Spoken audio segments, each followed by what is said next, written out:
Welcome to Civics in a Year, the podcast that makes civic literacy fast, accessible, and surprisingly engaging. In just 10 minutes an episode, we'll tackle one of 250 essential questions about American democracy, how it works, why it matters, and what it means for you. Whether you're a student, a teacher, or just someone who wants to better understand your country and your rights, you're in the right place. Civics in a Year is powered by the Civic Literacy Curriculum from the Center for American Civics and is produced in partnership with the School of Civic and Economic Thought and Leadership at Arizona State University.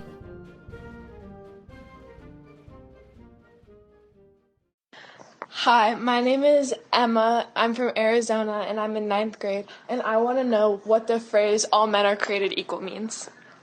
Thank you for that question, Emma. We have Dr. Carice back. We are kind of, again, diving more into this Declaration of Independence because there's so much in this short document, but man, it's really rich. So Dr. Carice, welcome back. And Emma asked a really great question. What does the phrase "all men are created equal" mean? Great. Thank you, Liz. And it is a great question. So as I mentioned in the last episode did with us on the Declaration, have your text of the Declaration of Independence handy with you. I'm going to be focusing on particular phrases, and Liz is going to help me do that. So I think to understand this claim that all men are created equal, this self-evident truth, we do need to look at the phrase right before it. We hold these truths to be self-evident, that all men are created equal. And what does self-evident mean? Good. So let's step back a bit. This is the first clause of 4 clauses in the very long second paragraph. So in an earlier episode, we talked about the preamble, so to speak, the first paragraph. Now we get to a second long paragraph. And then after that second paragraph, we get to really the third section, so to speak, of the Declaration, which is the list of charges. Let facts be submitted to a candid world. This is the list of charges.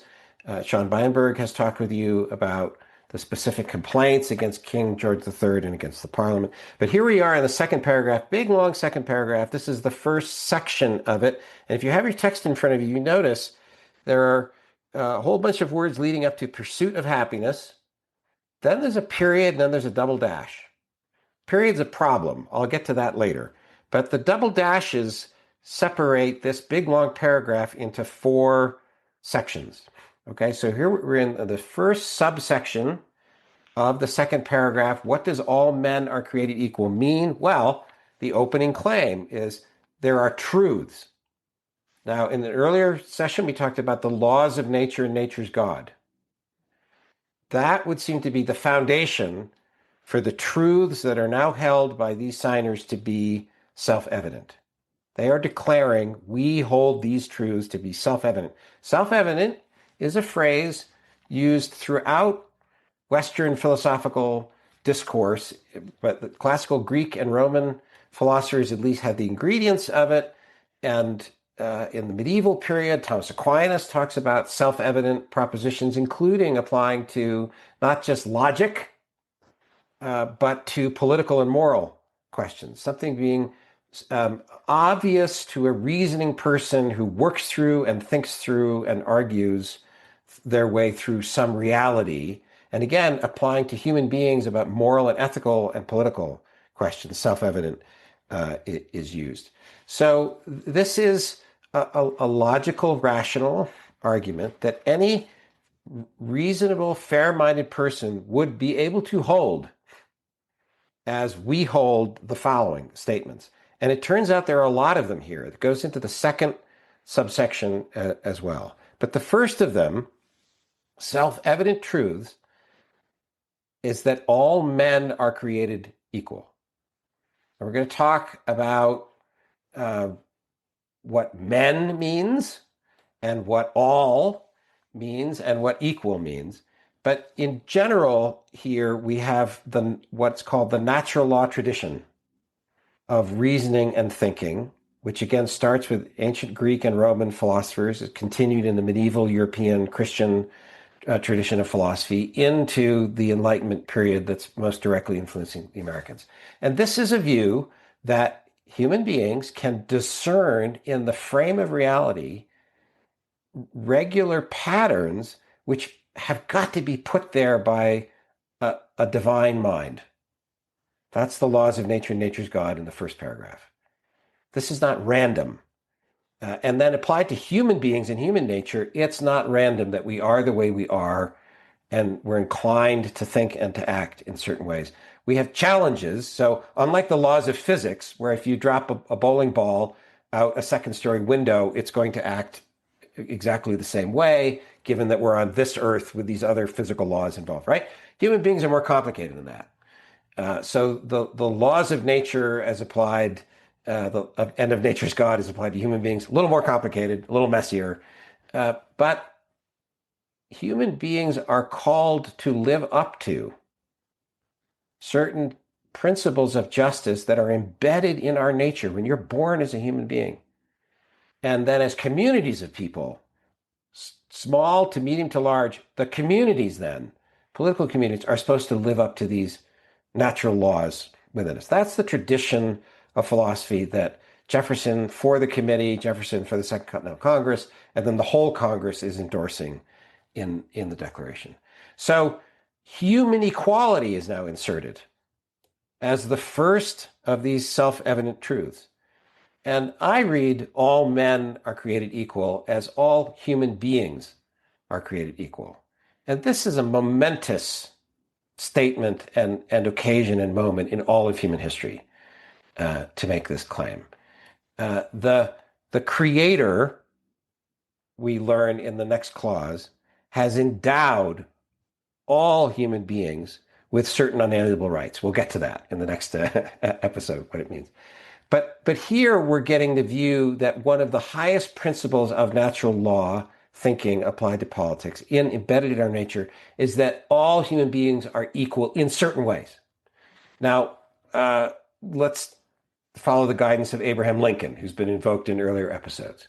In 1857, in response to a very controversial Supreme Court opinion, the Dred Scott opinion, about slavery and whether the federal government could restrict the spread of slavery in states and territories, etc., Lincoln makes a speech in Illinois in 1857 invoking the Declaration of Independence and saying, this is the truth about America.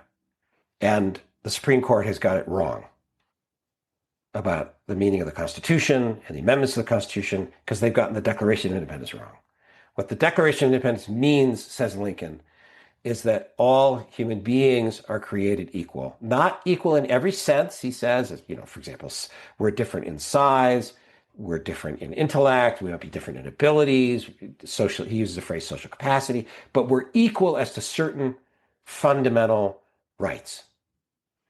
And that is an astounding claim, Lincoln says, and we should think it's still today in human history, in human politics, to make that claim. So now let's get into a little detail about just what the all men means. Does it mean only males of the human species? Is that what the natural law, the laws of nature, nature's God means? Lincoln gets us thinking it certainly does not mean all men of a certain race or breed, all Anglo-Americans or all Europeans, right? But then we have, from the 1840s, the argument, we even have Abigail Adams writing to her husband, John, during the Second Continental Congress in the spring of 1776, Abigail Adams saying to her husband, John, don't forget the ladies, right? So we have it already in the air that all men might really mean all human beings. It's a shorthand, right? And I'll say for myself, the text of the Declaration does not use any other phrasing which says, we're only talking about the men, as in males of the species, right? There are references to people and peoples. And then actually, if you look forward to the 1787 Constitution, I think the 1787 Constitution framers get it right by using the word person and persons. They don't use men anymore, okay? I think that captures the spirit of the Declaration. Certainly, Elizabeth Cady Stanton and the Seneca Falls Declaration in 1848, and Frederick Douglass is there as a big supporter of that. They think it means all men and women. That's what this phrasing means. And I don't see anything in the text of the Declaration that speaks against that. And everything else about the Declaration, its argument, is universal. I will point to one phrase we don't tend to like today. In the charges against the king and the parliament, there is a clause that's very controversial now. It refers to warfare that the king and parliament have excited the Native American peoples, the Indian savages. That's the part that's very bothersome to us. And then their rule of warfare is undistinguished destruction of all ages, sexes, and conditions. And we might find that phrasing uncomfortable, but it does have a clue there. They're aware of the difference of the sexes, and they're not making a big deal out of it. They're using all men, I think, in this universal way. All sexes and conditions have this unalienable right, these unalienable rights to life, liberty, and the pursuit of happiness, as we'll talk about. And they're all equal in this way. So, to close up this claim, if I'm right, that all human beings are created equal by a God, a divinity, whoever this is, that is a lawmaker and a creator. The laws of nature and nature's God, and a lawmaker of justice. Okay? This is an astounding claim in the history of human affairs. Philosophers had talked about the possibilities of this and the ingredients of this for thousands of years, starting with Socrates and Plato in ancient Athens. But here it is as a political claim. And Lincoln says this isn't the amazing thing about the Declaration of Independence. This could have been a merely political document, and I'm paraphrasing him, right? Mm-hmm. This is a claim of independence. It's revolution. Fighting has already been going on.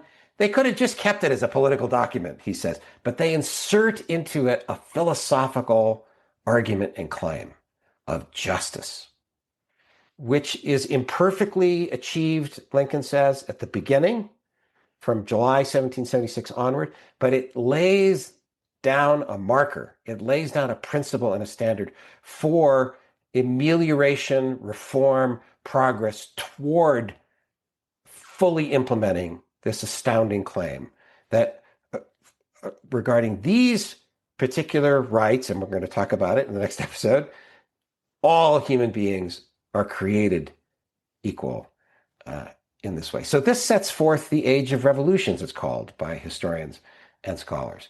The French Revolution, Haiti will happen, French Revolution will happen, etc. going on. There is something different about the American Revolution. We'll talk about this as well. It's the Declaration, the bulk of it is arguments and claims about English common law.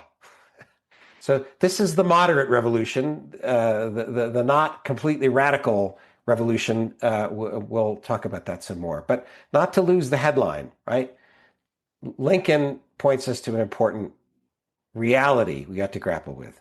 This is an extraordinary philosophical, moral, political claim right here at the beginning of the arguments made about why the Americans are a separate people, must be by right and justice a separate people, and why we're fighting as a matter of sacred honor to live up to these principles of justice.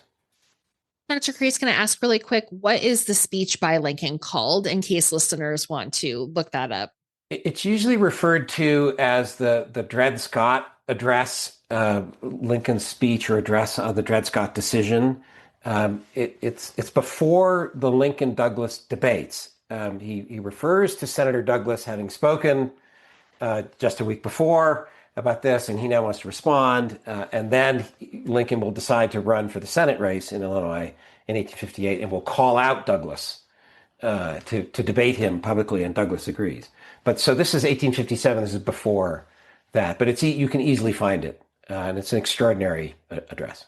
And listeners, I will make sure that that is in the show notes for you. Dr. Crease, thank you. I really appreciate, as a former teacher, that when you're looking at this, one of the things that really stuck out to me is you don't find evidence within the document that all men means anything but mankind. And I think that as readers and as people who are, critically looking at these documents, especially our high school listeners, maybe some of our college listeners, is understanding that finding support in the text is really, really important while reading these documents, or while reading documents, like you said, by Lincoln or anyone else that's going to kind of invoke the Declaration. So thank you very much. Sure. And Liz, just one quick footnote, just briefly. We should give credit to Thomas Jefferson on this question of equality. In the draft, he did have a paragraph condemning slavery and condemning the slave trade as imposed upon the American colonists by the British King and British Parliament. That was struck out by the Second Continental Congress, right? The southern colonies, now southern states, and wait a minute, we can't go there. And in the compromise process, just like there are compromises in the 1787 Constitution, that Constitutional Convention, there's a big compromise, swallow hard, about slavery. But as a more philosophical document of justice, his first draft, he thought, as a slave owner himself, and coming from a southern colony, now southern state, he's going to put that in there. I think it just speaks to the quality character of the Declaration as grounded in reality, current political circumstances, but also reaching to point out highest principles of justice. And Jefferson thought that meant we should put down at least the moral marker that we think slavery is morally wrong. It was a bridge too far in July of 1776, but he tried it. Perfect. Thank you so much. Thank you. Yes. Thanks for joining us on another episode of Civics in a Year. If you enjoyed this episode, be sure to subscribe and share it with someone who cares about a constitutional republic as much as you do. For more episodes, resources, and updates, follow us on social media or visit us at civics.asu.edu. Make sure to check out the show notes for any relevant links. Special thanks to the United States Marine Band for their performance of the Stars and Stripes Forever. Let's keep building a stronger constitutional republic, one episode at a time.